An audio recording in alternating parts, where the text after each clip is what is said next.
History पढ़ने की जो राइट अप्रोच होती है ना, वो कैसे होती है वो आपको मैं बताता हूँ। जब आप हिस्ट्री पढ़ते हो ना, तो उसको कैसे पढ़ा जाए? हिस्ट्री सब लोग पढ़ते हैं लेकिन वो आपको याद नहीं रहती। यही सबसे बड़ा प्रॉब्लम होता है स्टूडेंट का कि हिस्ट्री को याद कैसे करें। हिस्ट्री पे एक्चुअली जब बच्चे पढ़ते हैं तो उसको कैसे याद करते हो? फैक्ट्स के तौर पे याद करते हैं कि फैक्ट्स डेट से याद करते हैं कि डेट याद करनी है। भाई कौन सा युग कब घटित हुआ था, कौन सी क्रांति कब घटित हुई थी। लेकिन ऐसे आपको कुछ टाइम तक चीज़ें याद रहेगी, उसके बाद चीज़ें आपको बिल्कुल याद नहीं रहेगी। तो हिस्ट्री को समझने का और याद करने का जो सबसे अच्छा मेथड है ना, वो है चेंजेस, मतलब परिवर्तन।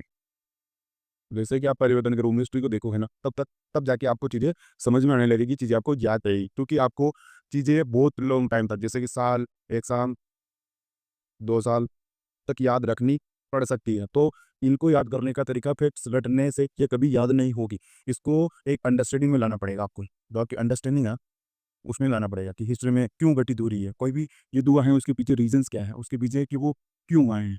ये वही आपको क्लियर होना चाहिए कि क्यों है और ये व्हाट ये युद्ध क्या था और इसका मूल्य के पीछे रीजंस क्या थे, ये सब चीज़ें आपको पता होनी चाहिए। क्योंकि हिस्ट्री ऐसा सब्जेक्ट है ना, इसको आप जितना इंटरेस्ट के साथ पढ़ोगे ना, तो ये उतना आपको समझ में आएगा, उतना आपको याद रहेगा। इसको जितना आप एक जैसे कि डेट्स के तौर पे, फैक्ट्स के तौर पे याद करोगे ना, तो ये आपको उतना ही कम याद रहने वाला है।